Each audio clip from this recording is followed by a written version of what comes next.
नमस्कार दोस्तों, Gyanmati teaching centre पर आप सभी का स्वागत है। देखेंगे इस चैनल पे आप सब पढ़ रहे हैं हिंदी। तो अभी तक हम हिंदी का परिचय, भाषा का परिचय हमने पढ़ाया। अब हम आपको एक नया टॉपिक लेकर के आपको आए हैं, एक नया टॉपिक पढ़ाएंगे। एक नई टॉपिक की ओर ले चल रहे हैं, व्याकरण। तो हम पढ़ेंगे इसमें हिंदी के व्याकरण, यानी अब व्याकरण क्या है। तो जिसके द्वारा हम किसी भाषा को शुद्ध लिखना, पढ़ना और सीखना, बोलना सीख लेते हैं, उसी को हम व्याकरण कहते हैं। जिसके द्वारा हम किसी भाषा को शुद्ध लिखना, पढ़ना और बोलना सीखते हैं, उसी को हम व्याकरण कहते हैं। तो देखेंगे व्याकरण के जो भाग है या अंग है वो आपके 3 हैं। जैसे एक आता है आपका वर्ण विचार, दूसरा आपका आता है शब्द विचार और तीसरा आपका आता है वाक्य विचार। आप देखेंगे सबसे पहले हम जब किसी भी भाषा को पढ़ते हैं तो सबसे पहले वर्ण को पढ़ते हैं, अक्षर को पढ़ते हैं। उसके बाद जब बच्चा अक्षर सीख जाता है तो हम उसको शब्द बनाना सिखाते हैं। जैसे आपको छोटा आ से और ज्ञान तक के अक्षर सारे आ गए, आप पहचानना भी सीख गए, लिखना भी सीख गए। तो अब आपको टीचर सिखाता है शब्द। यानी शब्द क्या है, जब 2 अक्षर आपस में मिल जाते हैं तो वो शब्द होता है। जैसे का मा कम हो गया या का माला कमल हो गया, तो ये 3 अक्षर मिल करके बने। यानी कि वर्णों के ही मेल को हम शब्द कहते हैं। अब जब बच्चा शब्द सीख जाता है तो हम उसको वाक्य सिखाते हैं। वाक्य क्या होता है, शब्द के मेल को हम वाक्य बोलते हैं। जैसे हम लिखेगी राम घर चल। अब ये एक आपका वाक्य हो गया। तो पहले हम वर्ण पढ़ते हैं, फिर शब्द सीखते हैं, उसके बाद हम वाक्य सीखते हैं। तो आइए सबसे पहले हम भी हिंदी का वर्ण सीखते हैं। वर्ण किसे कहते हैं, पहला प्रश्न आता है कि वर्ण किसे कहते हैं। तो ध्यान देंगे आप, भाषा की सबसे छोटी इकाई जिसे तोड़ा ना जा सके, उसी को हम वर्ण या अक्षर कहते हैं। देखेंगे वर्ण, इसी को हम अक्षर भी कहते हैं। जब परिभाषा इसका लिखना होता है तो ऐसे लिखेंगे, भाषा की सबसे छोटी इकाई जिसे तोड़ा ना जा सके, उसी को हम वर्ण कहते हैं। या कभी कभी इस तरह से आता है कि भाषा के स्वतंत्र ध्वनि को हम वर्ण कहते हैं। तो वो थोड़ा सा छोटे बच्चों के लिए बहुत कठिन हो जाता है कि स्वतंत्र क्या है, ध्वनि क्या है।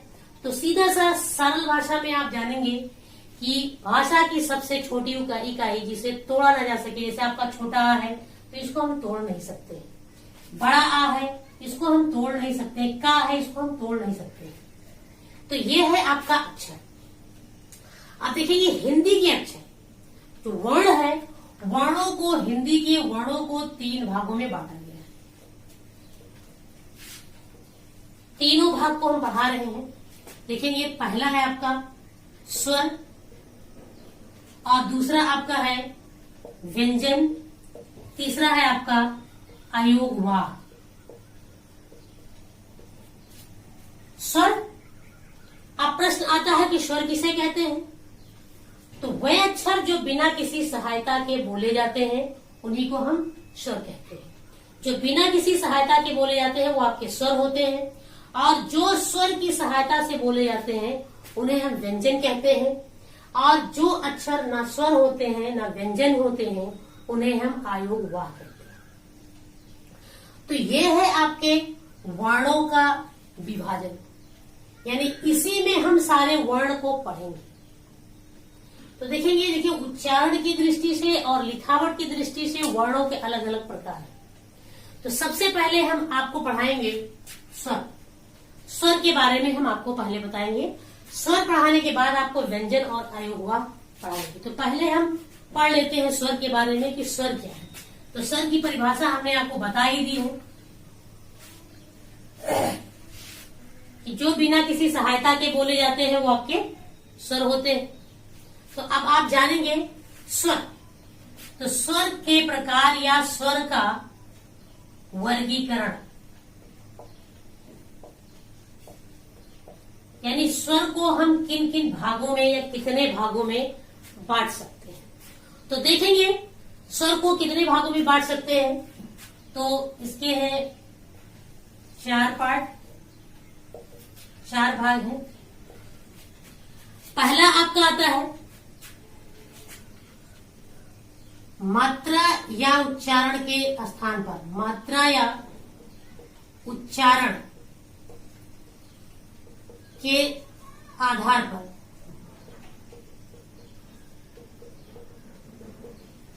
अगला आपका आता है जीभ के प्रयोग के आधार पर, जीभ के प्रयोग के आधार पर।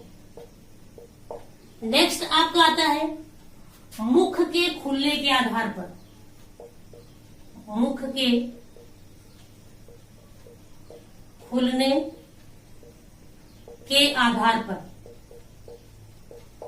और नेक्स्ट आपका आता है ओठ की स्थिति के आधार पर, ओठ की स्थिति के आधार पर। ये 4 पार्ट में आपको पढ़ने को मिलेगा स्वर। हम पहले आपको स्वरों को लिख दे रहे हैं कि स्वर कौन कौन से हैं। तो देखेंगे यहां पे लिख दे रहे हैं आपका, ये आपके स्वर हैं।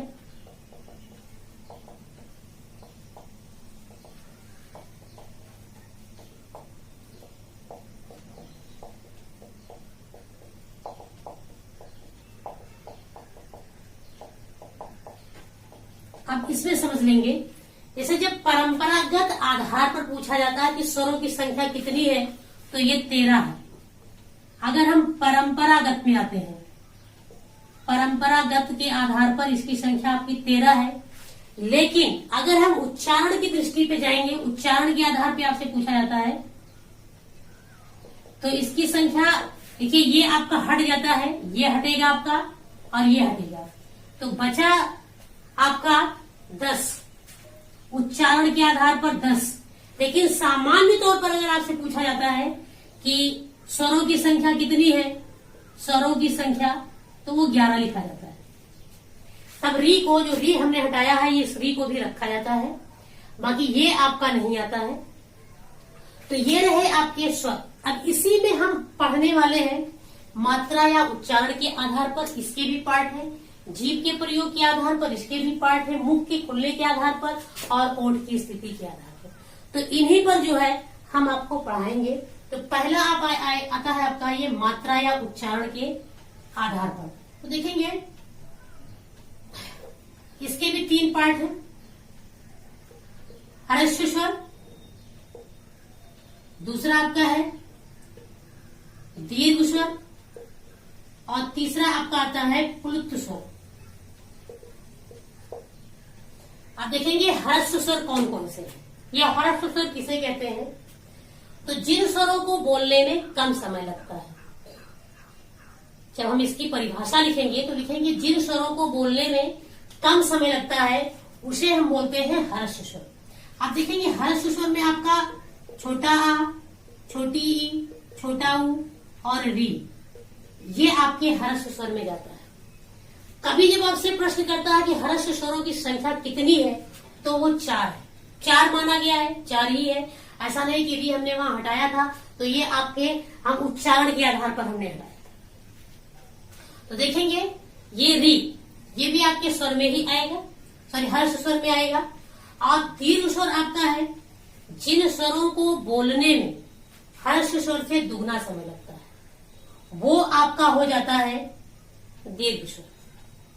तो जैसे आप इसमें बचे कि कौन कौन से हैं आपके, बड़ा, बड़ी, बड़ाऊ, ए, आए, ओ और औ, ये आपके दीर्घ स्वर में जाते हैं। प्लुत स्वर देखेंगे, प्लुत स्वर, तो प्लुत स्वर उसे कहते हैं जो इन दोनों से ज्यादा समय लेता है, सबसे अधिक समय लगता है। जिन स्वरों को बोलने में सबसे अधिक समय लगता है, ये अक्सर हम लोग कई नाटक वगैरह में देखते हैं। जैसे हम लोग लिखते हैं इस तरह से ओम, ये या इस तरह से आपको पढ़ने को मिलता होगा। ये संस्कृत का वर्ड है, इसका नाम है औग्रा। ये जो साइन इस तरह से एस टाइप पे बना होता है, इसको हम औग्रा चिन्ह बोलते हैं। कभी कभी पूछ लेता है कि इस चिन्ह का नाम क्या है, तो ये औग्रा चिन्ह है। तो ये आपका यही आपके प्लुत स्वर में जाता है। जो इस तरह से अगर आपको औग्रा चिन्ह से मिला हुआ शब्द मिल जाए तो आप जान जाइएगा कि वो प्लुत स्वर होता है। तो ये तो था आपका मात्रा के आधार पर। आप देखेंगे जीभ के प्रयोग के आधार पर, जीभ के प्रयोग के आधार पर कौन कौन से आपके स्वर होते हैं। तो देखेंगे पहला आपका आता है अग्रस्वर, अग्र, इसको अग्रस्वर बोलते हैं, अग्रस्वर। अगला आपका आता है मध्य स्वर, नेक्स्ट आपका आता है पश्च स्वर। अग्र का मतलब होता है आगे, यानी कि जिन स्वरों को बोलने में हमारी जीभ का अगला भाग काम करता है वो होता है आपका अग्रभाग, अग्रस्वर। जिसमें मध्य यानी जीभ का बीच का भाग काम करता है वो मध्य हो गया, और जो पश्च यानी पीछे का भाग काम करता है वो आपका पश्च स्वर में जाएगा। तो हम देखेंगे अग्र स्वर में क्या क्या आता है। तो ई ए, ई आगे हमारा जीभ आ जाता है। देखेंगे ई, बड़ी ई, ए और ऐ, ये चार स्वर जो है हमारे वो अग्र स्वर में आते हैं। मध्य स्वर में केवल आपका आ आता है, आ मतलब छोटा आ, हम बोलते हैं आ। तो आ हमारा मध्य भाग काम करता है। उसके बाद जो बच जा रहे हैं वो आपके पश्च स्वर में चले जा रहे हैं। जैसे आपका बड़ा आ, बड़ा ऊ, ओ, आओ। जैसे हम बोलते हैं ना आ, तो आ जब आ बोलते हैं तो ये आपके मध्य में आएगा, आ बोलते हैं तो वो पश्च में जाएगा। तो आ ऊ ओ औ, ये चार आपके पश्च भाग में यानी जीभ हमारा बोलते समय पिछले का हिस्सा काम करता है। तो ये आपके जीभ के आधार पर वर्ग स्वरों का जो है वर्गीकरण हो गया। अब आता है मुख के खुलने के आधार पर, यानी मुख के खुलने का, यानी मुख की स्थिति में तो देखेंगे इसके भी चार पार्ट हैं। पहला आपका है विवृत्त, विवृत्त। दूसरा आपका है अर्ध विवृत्त। तीसरा है आपका संवृत्त, और चौथा आपका आता है अर्ध संवृत्त, अर्ध संवृत्त। यह है मुख के खुलने के आधार पर आपके स्वरों का वर्गीकरण। तो देख लेंगे विवृत्त का मतलब क्या होता है। विवृत्त का मतलब होता है खुलना, यानी जिन स्वरों को बोलते समय हमारा मुख लगभग खुला रहता है तो उसी को बोलते हैं हम विवृत्त। तो इसे आ पढ़ते हैं तो नहीं पढ़ते, आ पढ़ते हैं, आ यानी कि बड़ा आ। तो बड़ा आ आपका आता है ये वृत्तमुखी में, सॉरी विवृत्त में आता है बड़ा आ। केवल बड़ा आ आपका आता है विवृत्त में आता है। उसके बाद में अर्ध में जाएंगे तो आधा, यानी कि आधा खुलता हो जिसे कहते हैं। तो जो आधा खुलता है वो आपका आ, ए और औ। जब इसको हम बोलते हैं आ, ए, पर ये ए नहीं ए होगा, और औ, आ, ए, औ, ये आपके अर्ध विवृत्त में जाएगा। उसके बाद में संवृत्त जिसे कहते हैं। तो संवृत्त का मतलब होता है बंद होना।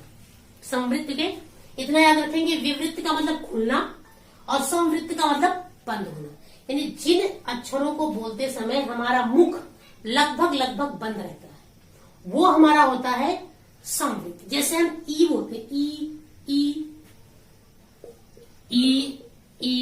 ऊ ऊ, ई ऊ, तो लगभग हमारा मुख जो है वो बंद रहता है। अब अर्ध संवृत्त यानी आधा बंद रहता है। जिन स्वरों को बोलते समय हमारा मुख आधा बंद रहता है वो आपका अर्ध संवृत्त। तो बचा हुआ आपका ओ और सॉरी ए और ओ, आपका ए बचता है इसमें अब और ओ बचता है। ये आपका हो गया अर्ध समवृत्त। अब आपका आता है ओठ की स्थिति के आधार पर। ये होठों की स्थिति पे आधार पर इसके पार्ट है दो, देख लेंगे दोनों। पहला आपका आता है वृत्तमुखी, वृत्तमुखी, और दूसरा होता है आवृत्तमुखी, आवृत्तमुखी। देखिए यहां था विवृत्त, खुलना, यहां वृत्त, वृत्त का मतलब होता है गोला, जो सर्किल होता है, इसी सर्किल को हिंदी में वृत्त बोलते हैं। तो वृत्त का मतलब होता है गोला। तो वृत्तमुखी यानी कि जिन स्वरों को बोलते समय हमारा ओठ गोल हो जाता है, जब ओठ गोल हो जाता है तो उसी को हम वृत्तमुखी बोलते हैं। तो आप खुद बोल के देखिए, छोटा बड़ा नहीं हो रहा, छोटी बड़ी नहीं हो रहा, छोटा ऊ बड़ा ऊ हो रहा है, गोल हो रहा है हमारा मुंह। तो आपका छोटा ऊ बड़ा ऊ, करीब हो रहा नहीं, ए नहीं, ऐ नहीं, ओ आओ में भी हमारा ओठ गोल हो रहा है, तो आपका ओ आओ, ये आपका हो गया वृत्तमुखी। आप कभी भी नहीं भूलेंगे यदि ये आपके दिमाग में कि वृत्त का मतलब क्या होता है। ये बहुत पूछता है, बहुत बार आया है। तो वृत्तमुखी का मतलब क्या होता है, अगर ये आपको याद है गोला, तो आप तुरंत समझ जाएंगे, अक्षर को बोल के आप सही टिक करेंगे। आवृत्त का मतलब जिन स्वरों को बोलते समय हमारा मुख या हमारा होठ जो है गोल नहीं होता है। तो आप देख लेंगे, आप जैसे आप बच रहा है क्या, छोटा बोलेंगे नहीं होगा, बड़ा, छोटी, बड़ी, उसके बाद में ए और ऐ, ये सारे आपके जाएंगे आवृत्तमुखी स्वर में जाएंगे। तो आप देख लेंगे, उम्मीद करते हैं आपको समझ में आ गया होगा। तो आप हमारे इस वीडियो को लाइक करिए, शेयर करिए और अधिक से अधिक लोगों के पास शेयर करिए, कमेंट्स करिए जो आपको अच्छा लगा, जो आपको नहीं अच्छा